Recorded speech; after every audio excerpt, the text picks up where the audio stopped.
The champagne glasses clinked around the mahogany dining table as snow fell softly outside the frosted windows.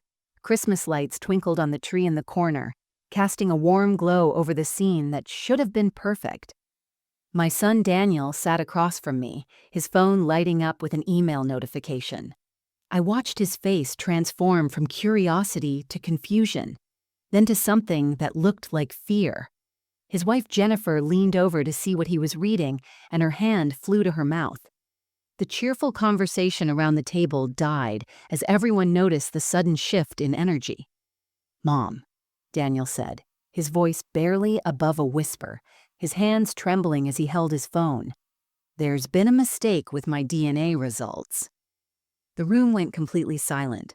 My husband Richard froze mid-sip of his wine. His brother Marcus, who had been laughing at some joke just moments before, suddenly looked like he had seen a ghost. I could feel every eye in the room turning toward me, waiting for my reaction, expecting shock or confusion or denial. Instead, I smiled. It was a calm, knowing smile that came from a place of absolute certainty and 2 weeks of careful preparation. "No mistake, sweetheart," I said clearly, my voice steady despite my racing heart. "Your real father has been sitting right here all along." I turned my gaze slowly, deliberately, to Marcus. His fork clattered against his plate, the sound echoing in the suffocating silence. Then I shifted my eyes to my husband Richard, and I watched as the realization crashed over him like a tsunami. The color drained from his face. His mouth opened and closed, but no sound came out. In that single moment, 45 years of marriage, of secrets, of lies carefully maintained by all of us, shattered into a million irreparable pieces. Before we start, let us know in the comments where you're watching from. Don't forget to like, share, and subscribe for more powerful stories. My name is Grace Thompson, and I am 67 years old. For more than 4 decades, I have been the kind of woman people describe as sweet, gentle, and endlessly patient. The kind of woman who always has fresh cookies in the jar and remembers everyone's birthday without needing a reminder. The kind of woman who sacrificed her own dreams so others could achieve theirs. I grew up in a modest home in Connecticut, the daughter of a school teacher and a nurse, both of whom taught me that family came first, always. When I married Richard Thompson at 22, I was a bright young woman with a teaching degree and plans to make a difference in children's lives. But Richard had bigger ambitions. He wanted to build a business empire with his younger brother Marcus, and he needed a wife who could host clients, manage the home, and support his vision without complaint. So I became that wife. I set aside my teaching dreams and became the perfect corporate spouse. I organized dinner parties that sealed million-dollar deals. I raised our son Daniel practically single-handedly while Richard traveled and built his company. I smiled through forgotten anniversaries and lonely nights. I kept our home immaculate, our family's reputation spotless, and my own needs invisible. Everyone who knew me saw a devoted wife, a loving mother, and a selfless woman who asked for nothing. What they didn't see was the secret I had carried for 29 years, buried so deep I almost convinced myself it wasn't real. They didn't see the guilt that kept me awake at night, or the fear that one day everything would come crashing down. That day had finally arrived, but not the way I had always feared. This time, I was ready. Before that devastating Christmas dinner, my life moved like a well-rehearsed symphony, each day flowing into the next with comfortable predictability. I had spent decades perfecting the rhythm of being Mrs. Richard Thompson, and I wore that role like a second skin. Every morning my alarm went off at exactly 6 o'clock. I would slip quietly out of bed, careful not to wake Richard, and pad downstairs in my slippers to start the coffee maker. 2 sugars, a splash of cream, served in his favorite navy blue mug at precisely 6:45, right before he came down for breakfast. It was a small ritual, but one I had maintained for 45 years without fail. After Richard left for the office, Usually by 7:30, the house became mine. I would spend an hour in my rose garden when the weather permitted, tending to the blooms that had won me 3 ribbons at the local garden show. Those roses were my pride and joy, each variety carefully selected and nurtured. The garden was the one place that was entirely mine, where I made all the decisions and reaped the rewards of my own labor. Tuesdays and Thursdays were my volunteer days at the Millbrook Public Library. I had been reading to children there for 15 years, and those bright young faces gave me a taste of the teaching career I had abandoned. The head librarian, Margaret, had become one of my closest friends. We would have tea together during breaks, discussing books and recipes and the simple pleasures of life. Sundays were sacred in our household. After church, Marcus would often join us for dinner. He was Richard's younger brother by 3 years, his business partner, and someone I had grown to think of as family. Marcus had never married, claiming he was too committed to the business to settle down. He was charming, funny, and always brought fresh flowers or a bottle of good wine. Richard and Marcus would retreat to the study after dinner to discuss business matters, their voices a low rumble through the walls while I cleaned up the kitchen. My greatest joy, though, was my weekly video call with Daniel. Every Sunday evening at 7 o'clock, no matter what else was happening, I would settle into the living room armchair with my laptop and spend an hour talking to my son. Daniel had moved to Seattle 5 years ago after getting a job at a tech company, and he had built a beautiful life there with his wife, Jennifer, and their 2 children, Emma and Lucas. Seeing my grandchildren's faces light up when I appeared on screen made the distance bearable. The house itself was a beautiful colonial that Richard and I had bought 30 years ago, when the business really started taking off. 4 bedrooms, a sprawling kitchen, and a living room with a fireplace that I decorated differently for each season.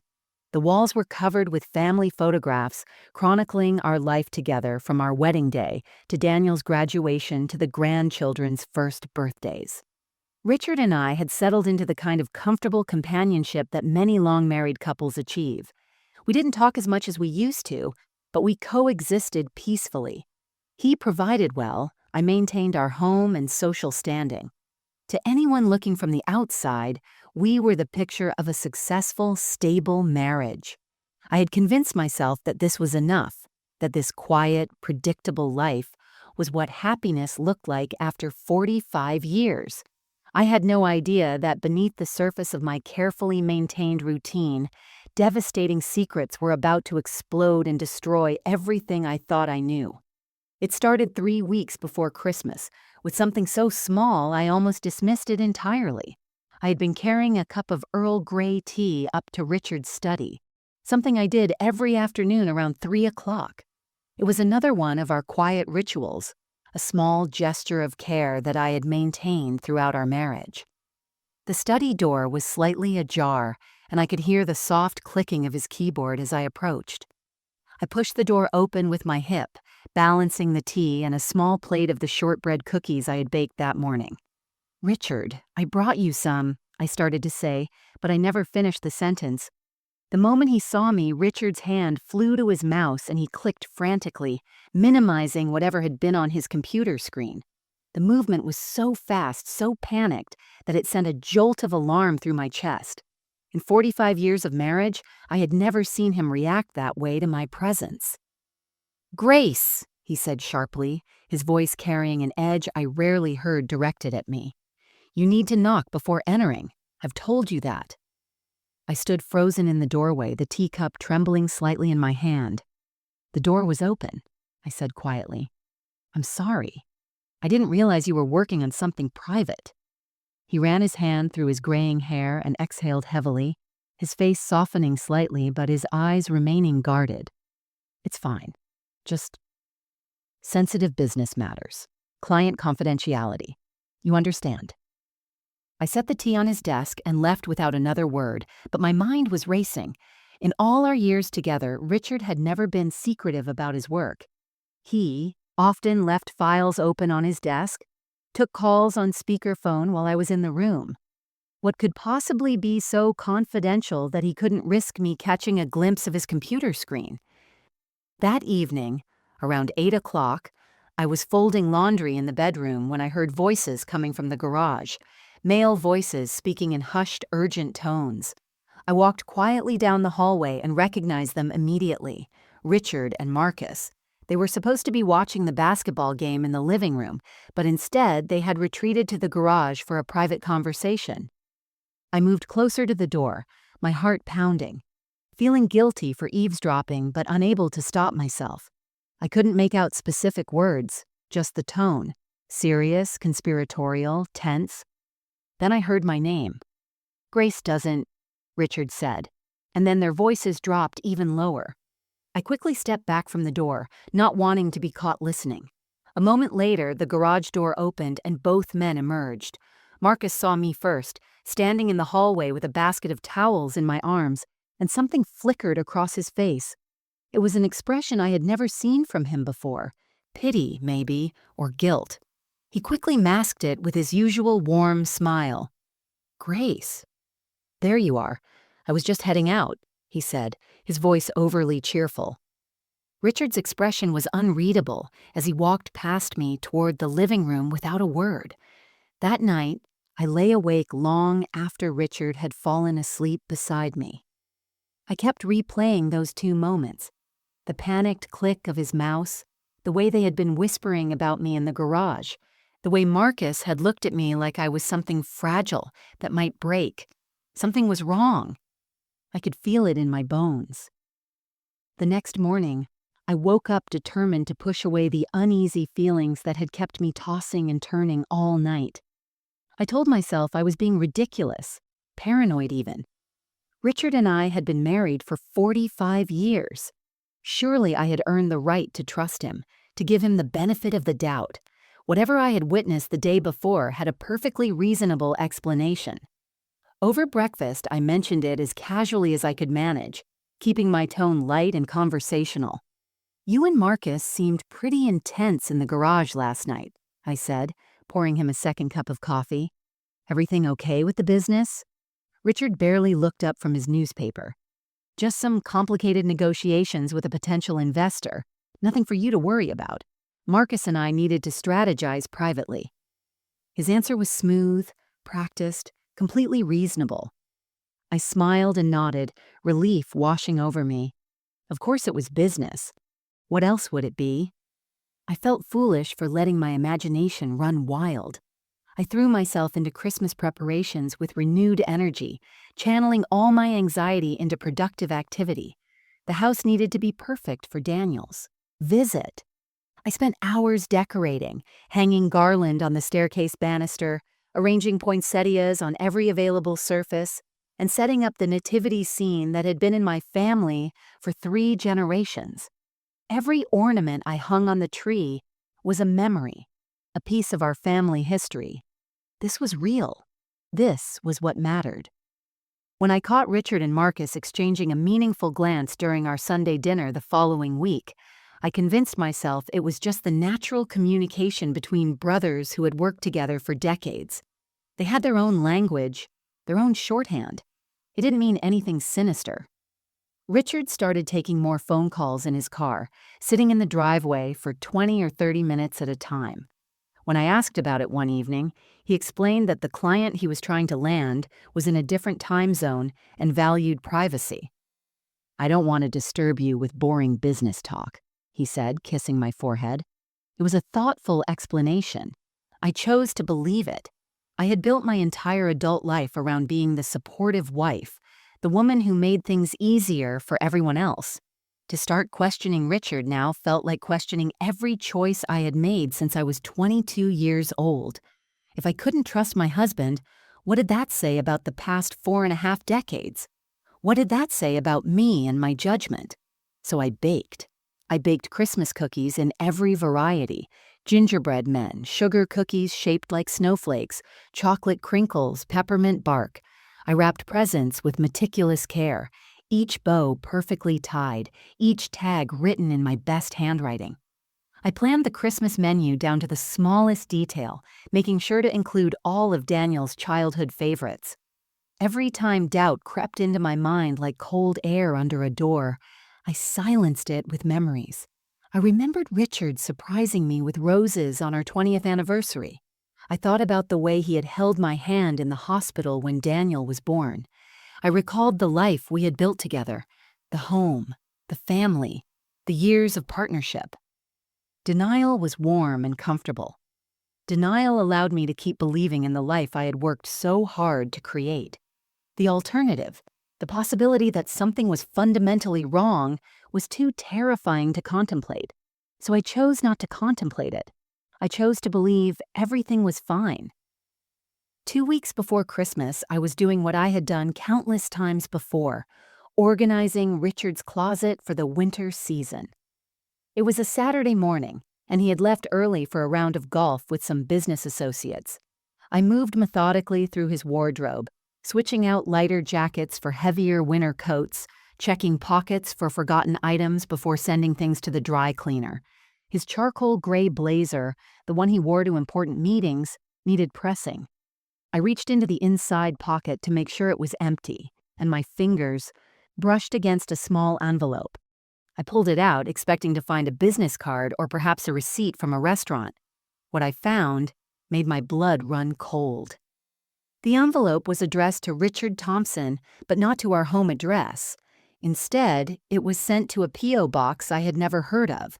P.O. Box 847, Millbrook Post Office. My hands began to tremble as I turned it over. It had already been opened, the flap tucked loosely back into place. I knew I shouldn't look. I knew that reading someone else's mail was a violation of privacy and trust, but something in my gut told me that whatever was inside this envelope was important, possibly crucial.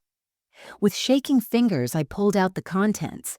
It was a receipt from GeneTech Laboratory Services, dated 6 months earlier in June. The itemized billing showed paternity DNA test kit, express processing $299. Below that, in smaller print, results delivered via secure online portal and certified mail. I had to sit down on the edge of our bed, my legs suddenly unable to support me. The receipt fluttered in my trembling hands as my mind raced through a maze of terrible possibilities. Why would Richard order a paternity DNA test? Why would he hide it from me? And why would he have it sent to a secret post office box? The date stood out. June. 6 months ago. What had been happening in June? I tried to remember, but the months all blurred together in my carefully routine life. Nothing unusual had occurred. Daniel hadn't even visited. He had been swamped with a project at work. Then it hit me like a physical blow. The test wasn't about some outside affair or secret child. If that were the case, why hide the receipt in a jacket he wore around me? No, this was something else. Something that involved our family directly. Daniel. The test was about Daniel. My heart hammered against my ribcage as the implications crashed over me. If Richard had ordered a paternity test, it meant he suspected something. It meant he knew, or thought he knew, about that one terrible night 29 years ago. The night I had tried so hard to forget. The mistake I had buried so deep I sometimes convinced myself it had never happened. I carefully placed the receipt back in the envelope exactly as I had found it, my hands still shaking.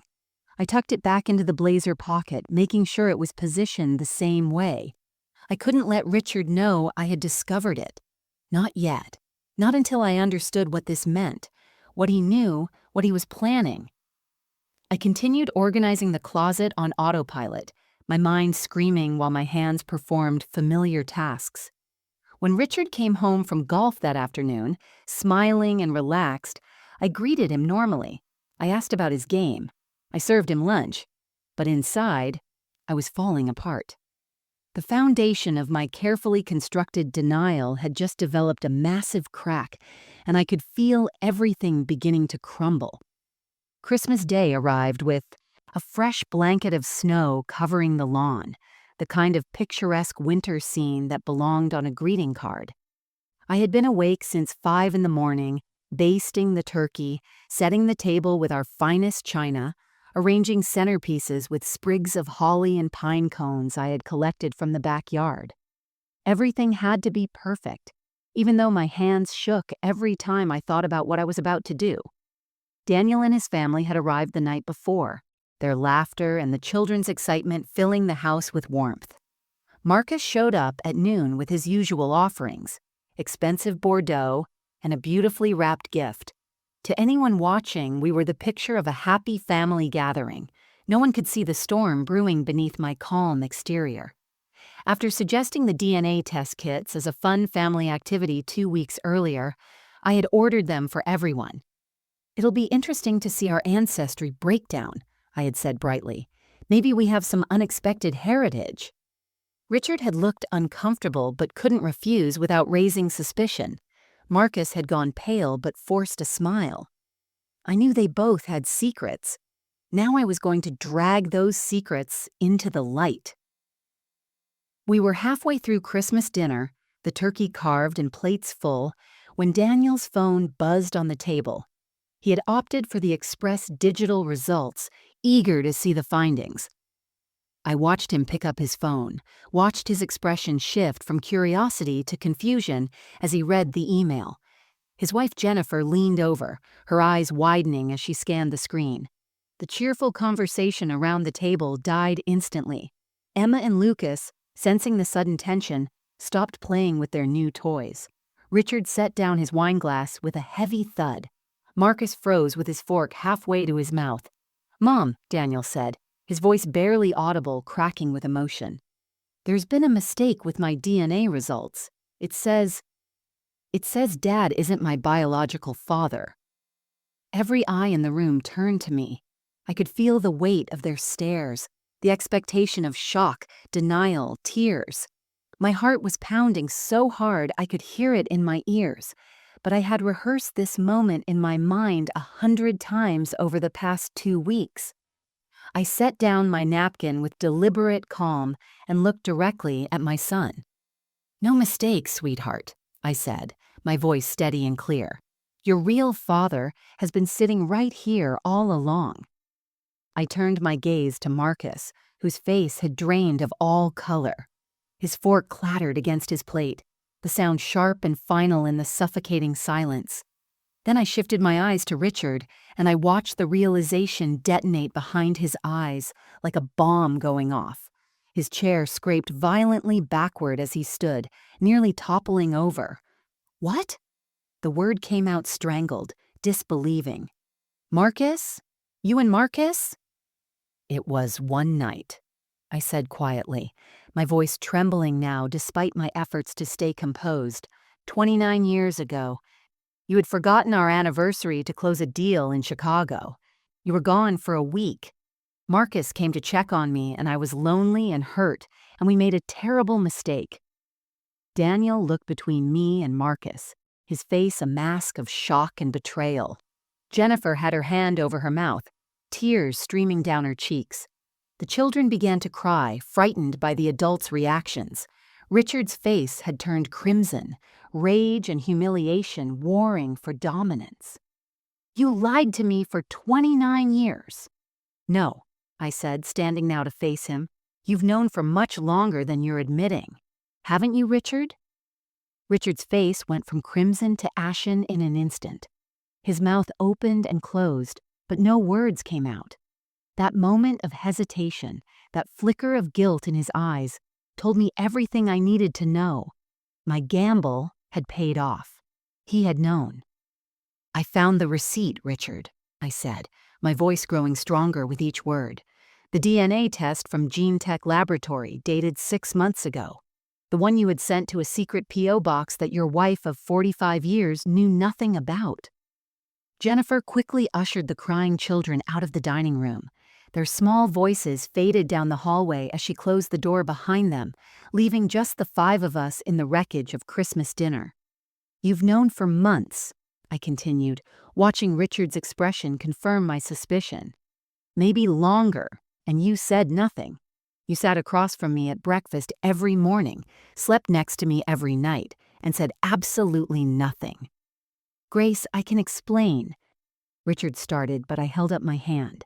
"I'm not finished."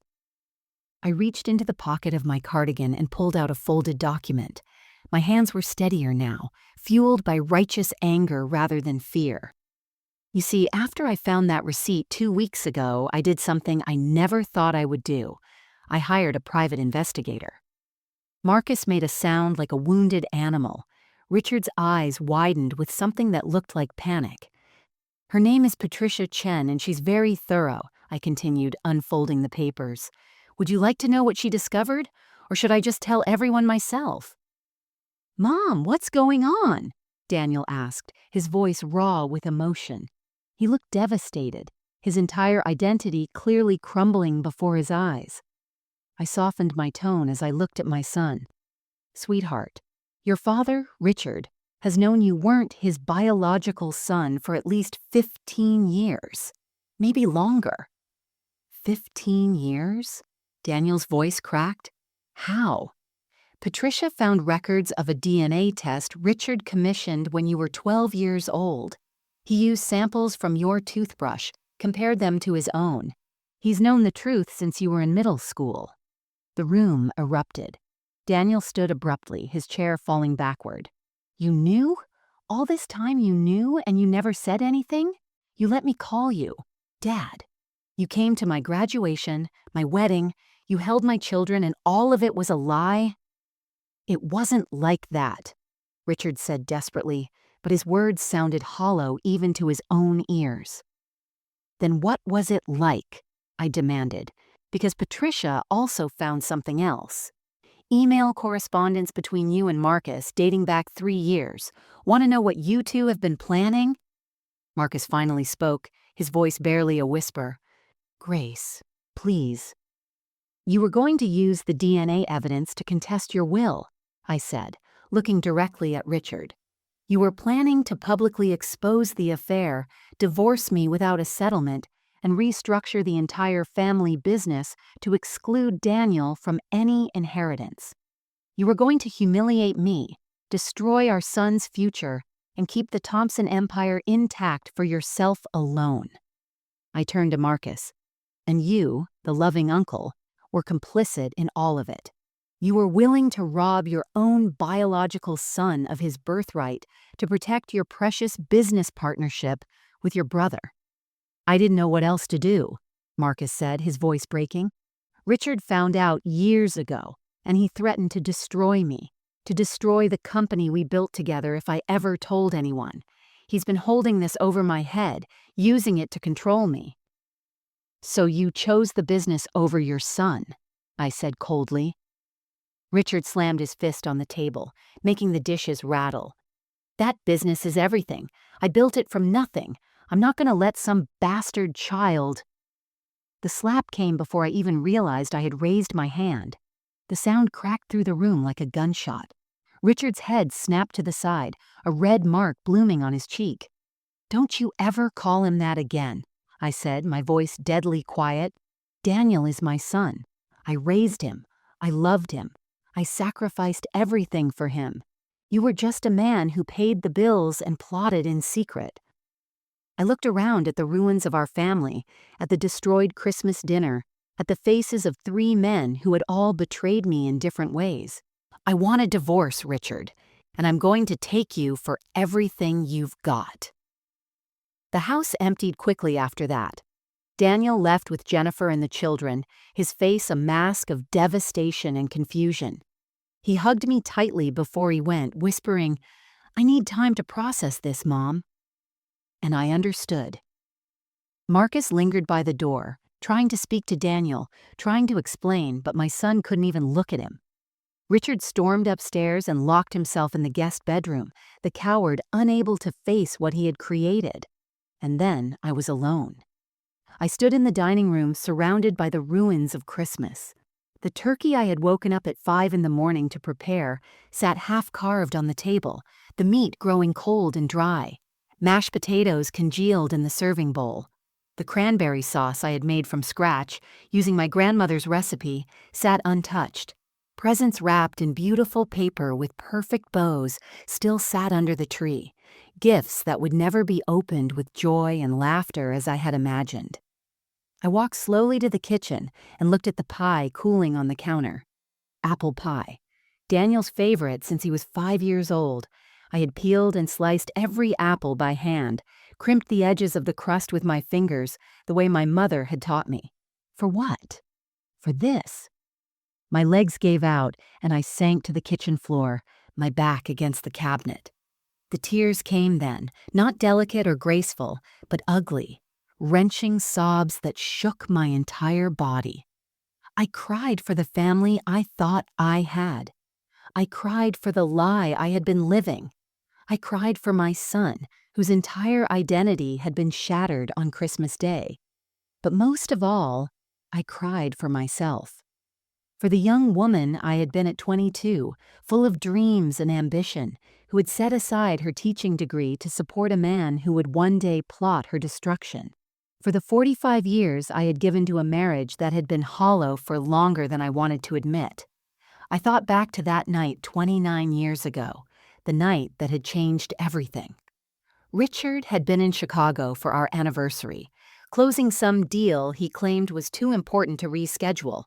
I had set the table for a romantic dinner, bought a new dress, made his favorite meal.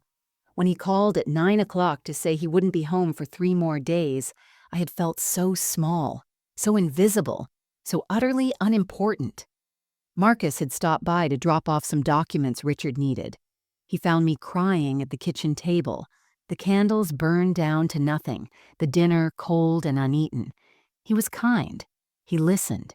He told me I deserved better. And in a moment of profound weakness and loneliness, I had let something happen that should never have happened. I had carried the guilt of that night like a stone in my chest for 29 years. Every time I looked at Daniel, I saw my mistake and my greatest blessing intertwined. I had loved him fiercely, perhaps overcompensating for the secret I carried. I had been the best mother I could be, devoted and present in ways Richard never was as a father, and Richard had known. For 15 years, maybe longer, he had known the truth and said nothing. He had watched me carry that guilt, watched me try so hard to be the perfect wife, and all the while he had been planning his revenge. Not a hot, immediate confrontation, but a cold, calculated destruction of everything I had tried to build. The betrayal wasn't the affair I had 29 years ago in a moment of weakness. The real betrayal was the years of silent manipulation, the secret plots, the willingness to destroy our son's future out of spite and greed. I pulled my knees to my chest and cried until I had nothing left. I woke up on the kitchen floor as dawn light filtered through the windows. My body ached from sleeping on the hard tile. My eyes were swollen nearly shut, and my throat felt raw from crying. For a moment, I couldn't remember why I was there. Then it all came rushing back, and the weight of it threatened to pull me under again. But something had shifted during the night. Something fundamental had changed inside me. I pulled myself up using the counter edge, my joints protesting. I caught my reflection in the window above the sink and barely recognized the woman staring back at me. My hair was a mess, my face blotchy and aged by tears, my eyes red-rimmed and hollow. I looked like a victim. I looked defeated. I stood there for a long moment studying that reflection. 67 years old, nearly 7 decades on this earth. And what did I have to show for it? A husband who had betrayed me with calculated cruelty, a family shattered beyond recognition, a life built on foundations that had crumbled to dust. Then slowly, I watched something change in my own eyes, a hardening, a spark of something I hadn't felt in decades, anger. Not the hot, explosive kind that burns out quickly, but cold, determined rage that settles in your bones and gives you strength. No, I said out loud to my reflection. No more. I had spent my entire life being soft, accommodating, selfless. I had molded myself into whatever shape others needed me to be. The dutiful daughter, the supportive wife, the devoted mother. I had made myself small and quiet and convenient, always putting everyone else's needs before my own. And where had it gotten me? Alone on a kitchen floor on Christmas morning, destroyed by men who had underestimated me so completely they thought I would simply accept my fate. They were wrong. I walked upstairs with purpose, ignoring the guest bedroom where Richard was hiding like a coward. In our bedroom, I showered, washing away the tears and the weakness. I dressed carefully in a navy blue suit I had bought for Daniel's graduation but rarely wore. I fixed my hair, applied makeup to hide the evidence of my breakdown, and looked at myself in the mirror again. This time, I saw someone different. Someone who had been sleeping for 45 years and was finally waking up. I picked up my phone and called Daniel first. He answered on the third ring, his voice thick with emotion and sleeplessness. "Mom?" "Daniel, I know you're hurting and confused, and you have every right to be," I said firmly. "But I need you to know something. I love you more than anything in this world. You are my son in every way that matters, and I am going to fix this." "Mom, I don't know if this can be fixed," he said, his voice breaking. "Maybe not the way it was," I admitted. "But I'm going to make sure that you get everything you deserve. Your father, Richard, tried to steal your future. I won't let that happen. Are you with me?" There was a long pause. Then, "I'm with you, Mom." After we hung up, I did something I should have done years ago, something the old Grace would never have had the courage to do. I searched online for the best divorce attorney in Connecticut. I found her, Patricia Chen, a lawyer with a reputation for being brilliant, ruthless, and undefeated in high-asset divorce cases. Her office was closed for the holiday, but I left a detailed voicemail, my voice steady and clear. "Ms. Chen, my name is Grace Thompson, and I need your help. My husband has been planning to destroy me financially and emotionally for years. I have evidence, I have witnesses, and I have 45 years of unpaid labor as leverage. Please call me back as soon as possible." I hung up and felt something I hadn't felt in decades: hope. Not the passive, waiting kind of hope, but active, fighting hope. Richard and Marcus thought they could destroy me quietly and cleanly. They thought I was powerless, just a housewife with no options and no strength. They were about to learn just how wrong they were. Patricia Chen called me back the day after Christmas at 9 in the morning. Her voice was crisp, professional, and carried an edge of steel that immediately put me at ease. We met in her office that same afternoon, a sleek space with floor-to-ceiling windows overlooking downtown Hartford. She listened to my entire story without interrupting, taking notes on a yellow legal pad with sharp, efficient strokes. When I finished, she set down her pen and looked at me with eyes that had seen every kind of betrayal and deception. "Mrs. Thompson, I'm going to be direct with you," she said, leaning back in her leather chair.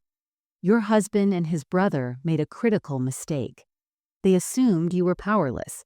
They underestimated you completely, and that's going to cost them everything." Over the next week, Patricia and I built a strategy so comprehensive it would have made a military general proud. Every detail was calculated, every move planned 3 steps ahead. First, we addressed the DNA evidence. Patricia explained that Richard's secret tests, obtained without proper consent and likely using samples taken from Daniel, without his knowledge, were ethically questionable and potentially inadmissible in court. We would request a formal court-ordered DNA test through legal channels, done properly with full consent and chain of custody.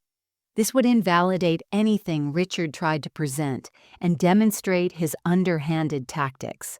Second, we filed for divorce on multiple grounds: emotional cruelty, constructive abandonment, and financial manipulation. Patricia was particularly interested in the 15 years that Richard had known about Daniel's paternity, while maintaining the facade of a normal marriage. "That's prolonged emotional abuse," she said with satisfaction. "He used that knowledge as a weapon, holding it over your head without your awareness. A judge will not look kindly on that." Third, and most importantly, Patricia helped me understand something crucial about Connecticut law. We lived in an equitable distribution state. which meant marital assets would be divided fairly, though not necessarily equally. And here was the key. Regardless of Daniel's biological paternity, I had legal rights to half of everything built during our marriage. The business, the properties, the investment accounts, the retirement funds, everything Richard and Marcus accumulated during your 45-year marriage is on the table, Patricia explained. And we're going to argue that you were an essential, uncompensated partner in building that success. This was the brilliant part of our strategy. Patricia had me document everything I had done as a corporate wife over the decades. We compiled guest lists from the dinner parties I had hosted for clients and business associates, parties that had directly resulted in major contracts. I gathered photographs and correspondence showing how I had managed Richard's social calendar, maintained relationships with key players' wives, and created the image of stability and success that made the Thompson name trustworthy in business circles. You were his unpaid public relations manager, social coordinator, and image consultant for 45 years, Patricia said. That has monetary value, and we're going to make sure you're compensated for it. We also subpoenaed the email correspondence between Richard and Marcus about their plans to exclude Daniel from the inheritance. Patricia wanted that conspiracy documented in legal records. Judges hate this kind of calculated cruelty, she said. It shows character, or rather, lack of it. But Patricia saved the best for last. She hired her own investigator to dig deeper into Richard's life, suspecting that a man capable of such long-term deception might have other secrets. What they found was explosive. Richard had been having an affair with his executive assistant, Monica Brennan, for the past 8 years. The affair itself was damaging enough, but the investigator uncovered something even more devastating. Monica had a 6-year-old daughter, a daughter whose private school tuition was being paid through a shell account connected to Richard's business. Patricia smiled when she showed me the evidence. Your husband has been supporting a child from an extramarital affair while plotting to disinherit the son you raised together. The hypocrisy is almost poetic. He called Daniel a bastard, I said quietly, remembering the moment with crystalline clarity. He was planning to destroy him over my one mistake 29 years ago, while he was fathering a child with another woman. And we're going to make sure everyone knows it, Patricia said, her eyes gleaming with the thrill of righteous battle. By the time we're done, Richard Thompson will lose everything he tried so hard to protect. We prepared our case with meticulous care, gathering documents, securing testimonies, building an airtight argument. I spent hours going through old calendars, photograph albums, and correspondence, documenting my contributions to Richard's success. I also did something unexpected. I reached out to several of Richard's business associates' wives, women I had known for years through social events. I explained my situation, not gossiping, but asking for honest assessments of my role in Richard's professional success. Their responses were overwhelmingly supportive. One woman, Catherine Morrison, whose husband had been Richard's biggest client for 20 years, wrote a particularly powerful letter. Grace Thompson is the reason my husband trusted Richard with millions of dollars in investments. Her grace, intelligence, and genuine warmth created an atmosphere of trust that Richard's aggressive business tactics alone never could have achieved. She was his greatest business asset, and he never acknowledged it. As the court date approached, I felt myself transforming. The scared, crying woman on the kitchen floor was gone. In her place was someone harder, smarter, and absolutely determined to claim what was rightfully hers. Richard tried to intimidate me through his lawyer, sending letters threatening to expose my affair publicly, to destroy my reputation in our community. But I had already told my story on my terms to the people who mattered. I had nothing left to hide, and therefore nothing left to fear. That's when I realized my biggest mistake 29 years ago had actually given me the most powerful weapon in this fight, the truth. Because unlike Richard, I wasn't hiding anything anymore. The court date arrived on a bitter, cold morning in late February.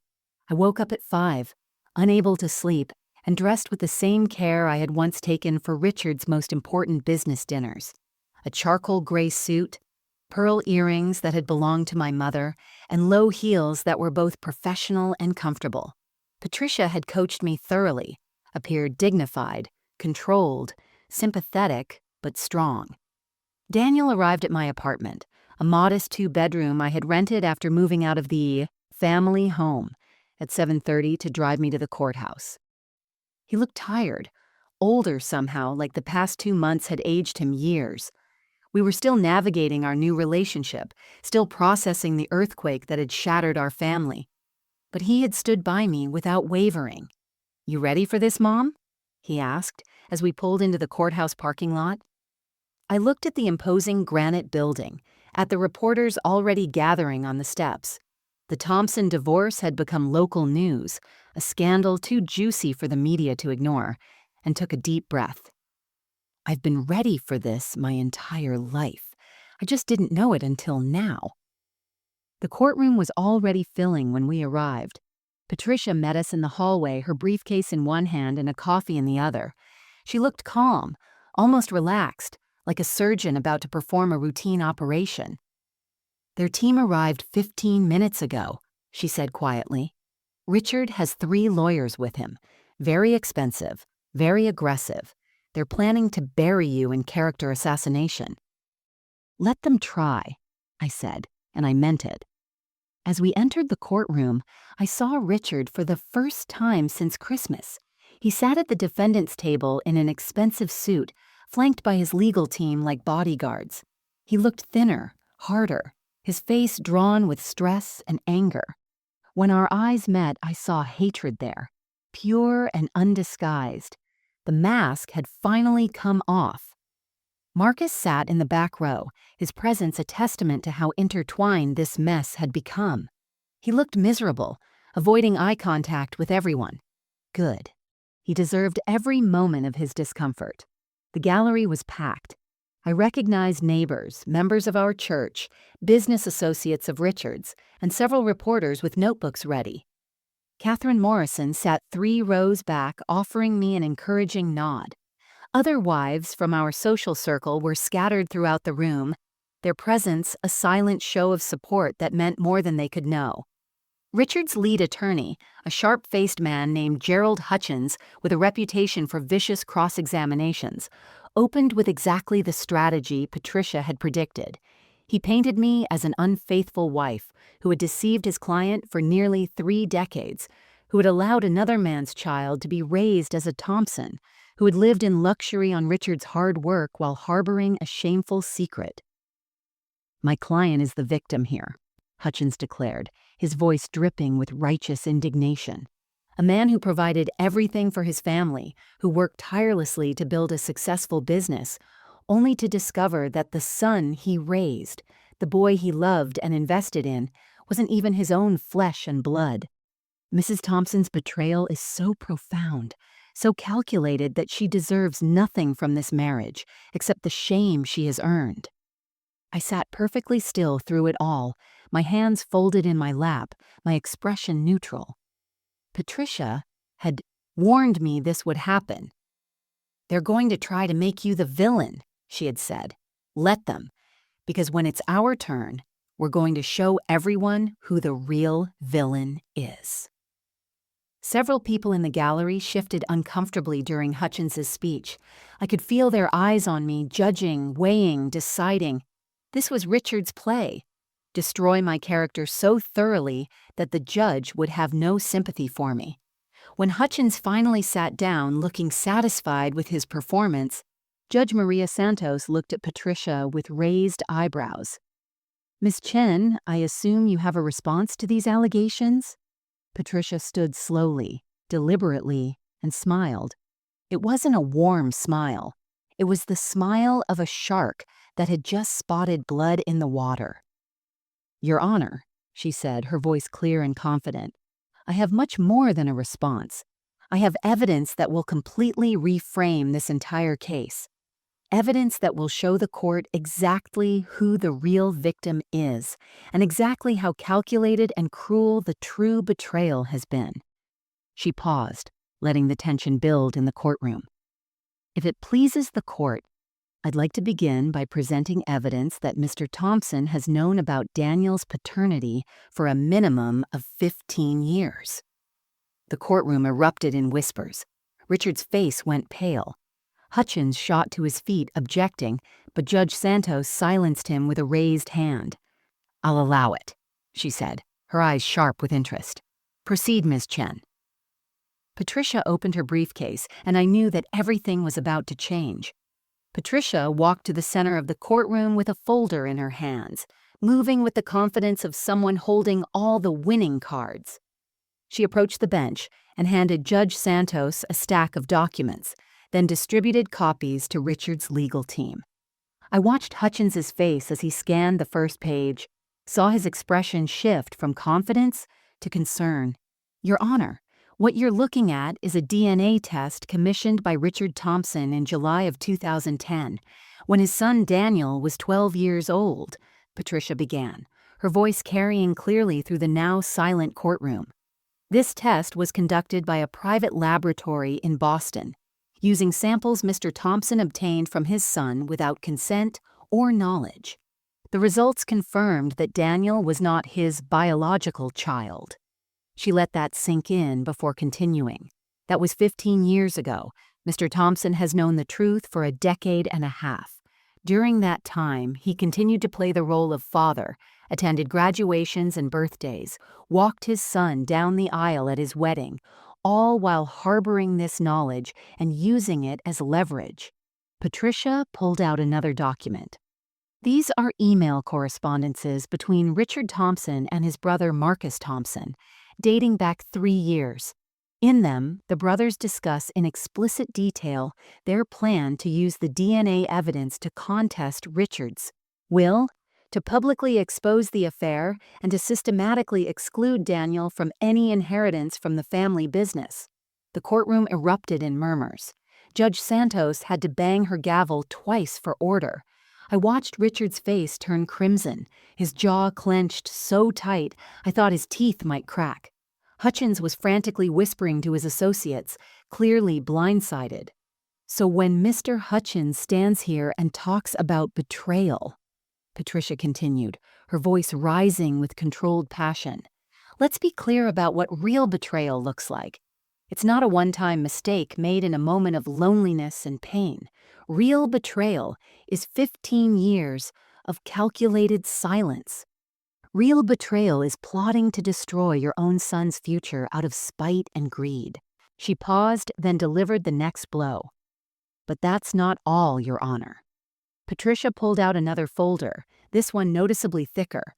"While Mr. Thompson was condemning his wife for a single indiscretion 29 years ago, he was conducting an affair of his own.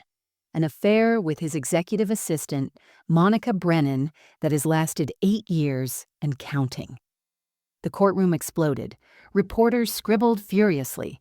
I heard gasps from the gallery. Richard stood up, shouting, "That's a lie." But Judge Santos slammed her gavel down hard. "Mr. Thompson, sit down and be quiet, or I will hold you in contempt." Patricia continued, as if there had been no interruption. "This affair produced a child, Your Honor.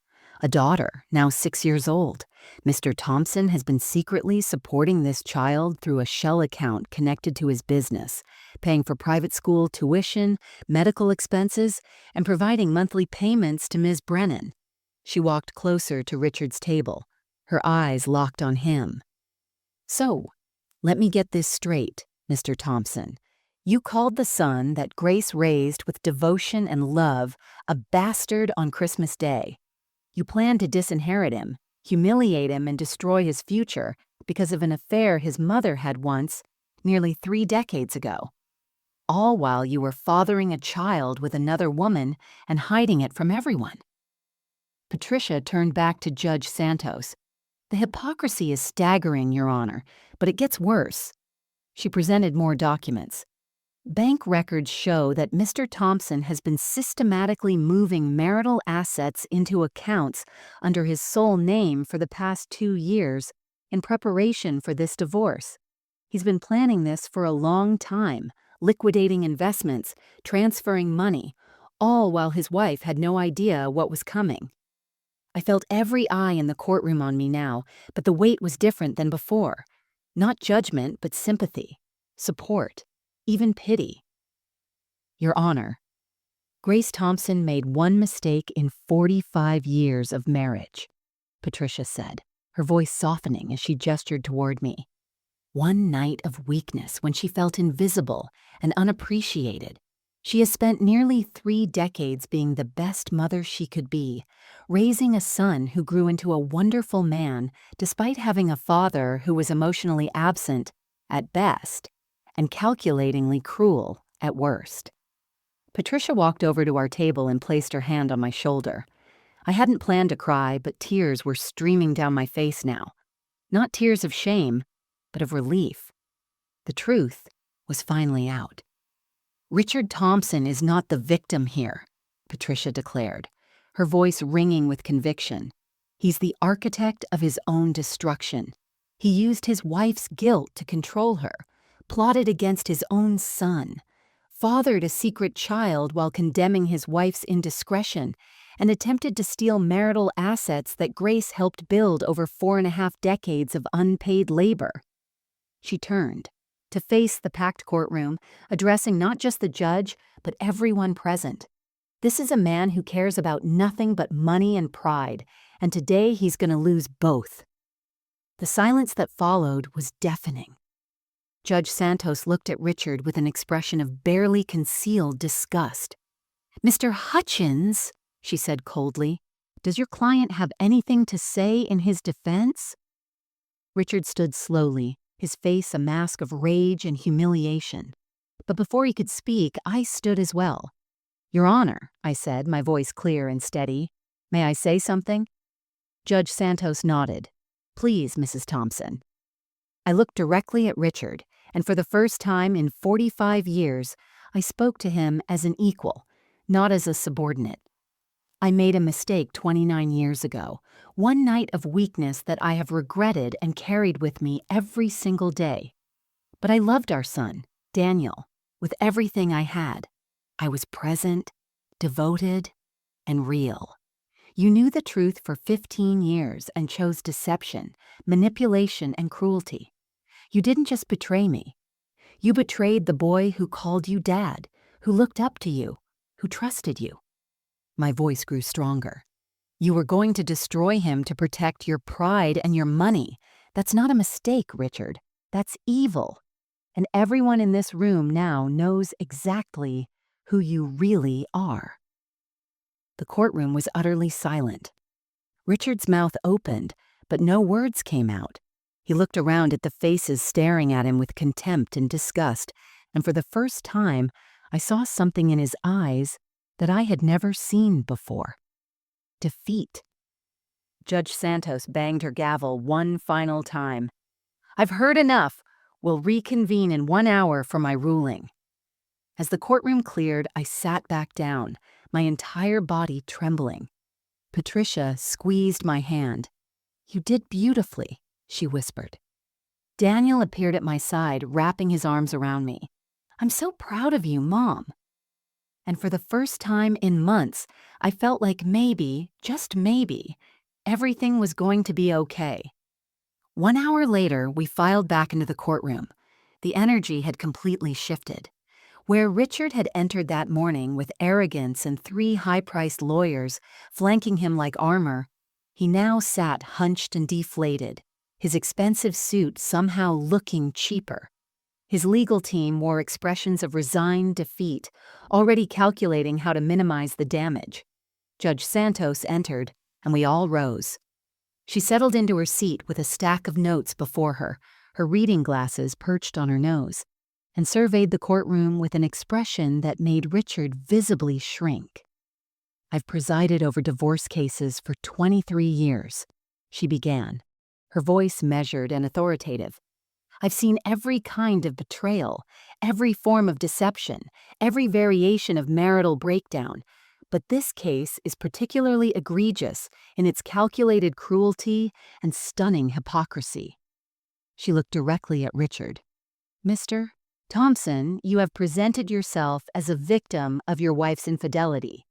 Yet the evidence shows that you have known about Daniel's paternity for 15 years and weaponized that knowledge not through honest confrontation, but through silent manipulation and a conspiracy to disinherit the young man you raised as your son. Judge Santos shuffled her papers. Furthermore, while condemning your wife for a single indiscretion nearly 3 decades ago, you conducted an 8-year affair that produced a child you hid from everyone. The level of hypocrisy is breathtaking. Richard's lawyer started to stand, but Judge Santos held up her hand. I'm not finished, Mr. Hutchins. She continued, her tone growing sharper. Mrs. Thompson's contributions to the marital estate over 45 years are substantial and well documented. She served as an unpaid partner in building your professional reputation, hosting events that directly led to business contracts, maintaining social relationships that enhanced your credibility, and managing a household that allowed you to focus entirely on your career. Judge Santos removed her glasses and looked at Richard with undisguised contempt. You treated your wife as disposable labor while plotting to leave her with nothing. That ends today. Her ruling was swift and devastating for Richard. I was awarded 55% of all marital assets, including my share of the Thompson Brothers business that Richard and Marcus had built. The judge noted that, given Richard's prolonged deception and attempt to hide assets, an equitable distribution favored me significantly. The family home would be sold with proceeds split according to the asset division. Richard's retirement accounts, investment portfolios, and savings would be divided the same way. I was awarded substantial alimony for the rest of my life, an amount that made Hutchins visibly wince. Furthermore, Judge Santos added, Mr. Thompson will bear full responsibility for all legal fees on both sides, given his bad faith conduct throughout these proceedings. The judge also addressed Daniel directly, noting that while paternity affected Richard's legal obligations, it had no bearing on Daniel's rights to assets accumulated during the marriage in which he was raised as the legitimate child. As the gavel came down with finality, I felt a weight lift from my shoulders that I hadn't even fully realized I'd been carrying. It wasn't just about the money or the assets, though financial security mattered. It was about recognition. Validation.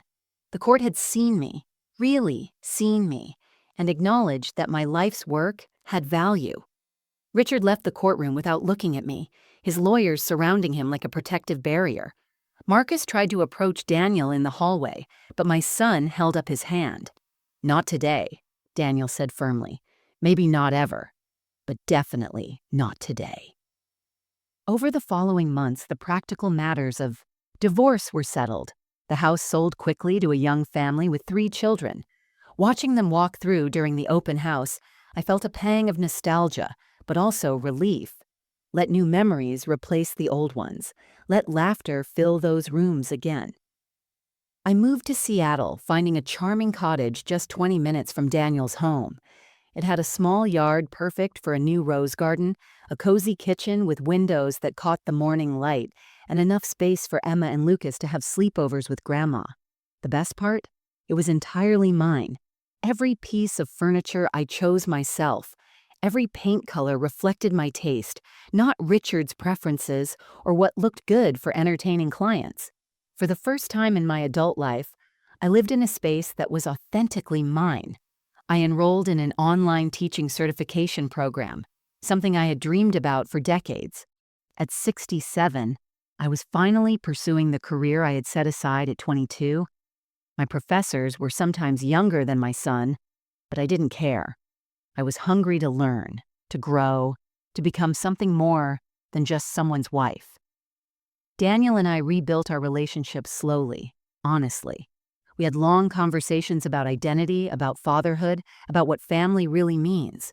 He started seeing a therapist to process everything, and I was so proud of him for choosing healing over bitterness.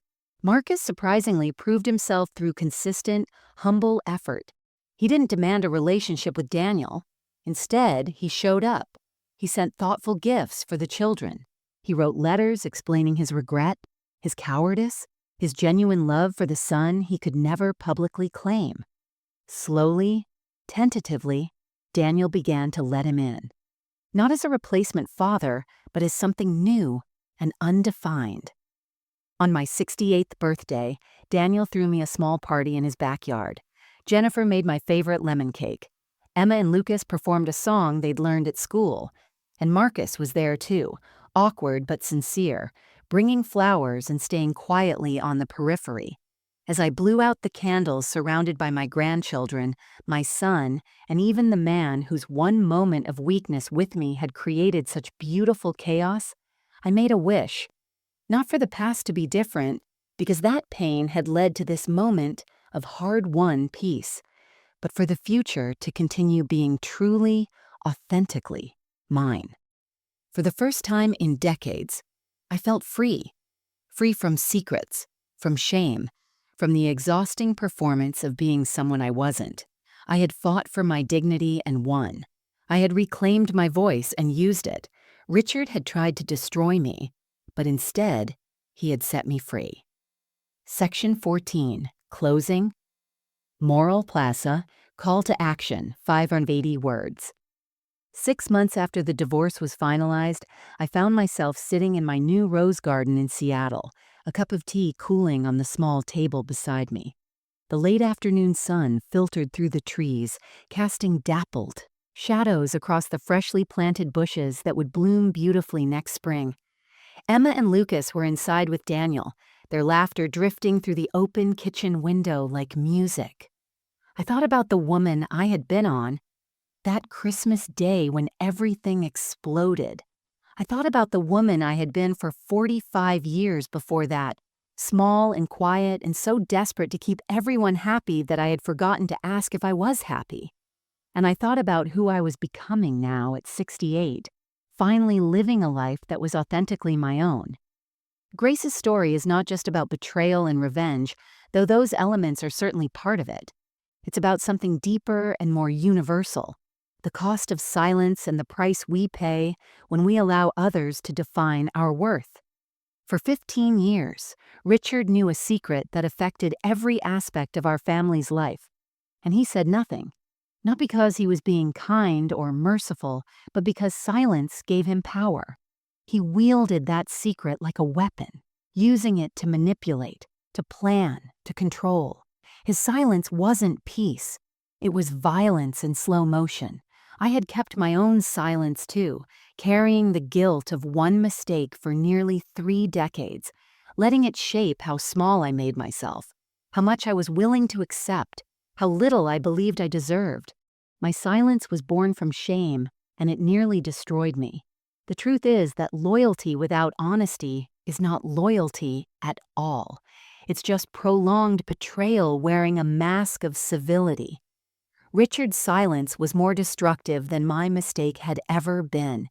He chose deception over confrontation, manipulation over honest pain, calculated cruelty over human messiness. What I learned through the hardest experience of my life is that being selfless doesn't mean being powerless, that forgiveness doesn't require becoming a doormat, that making a mistake, even a significant one, doesn't mean you deserve to be destroyed. And most importantly, that it's never too late to stand up and demand the dignity you've always deserved, but never received. The real tragedy isn't making mistakes. We're all human. We all fail. We all have moments of weakness we wish we could take back. The real tragedy is letting others weaponize those mistakes to control you, to diminish you, to convince you that you're worthless and deserve whatever punishment they see fit to deliver. I chose to fight back, not out of hatred, but out of self-preservation and love for my son. I chose to speak my truth, to expose the hypocrisy, to demand what was rightfully mine.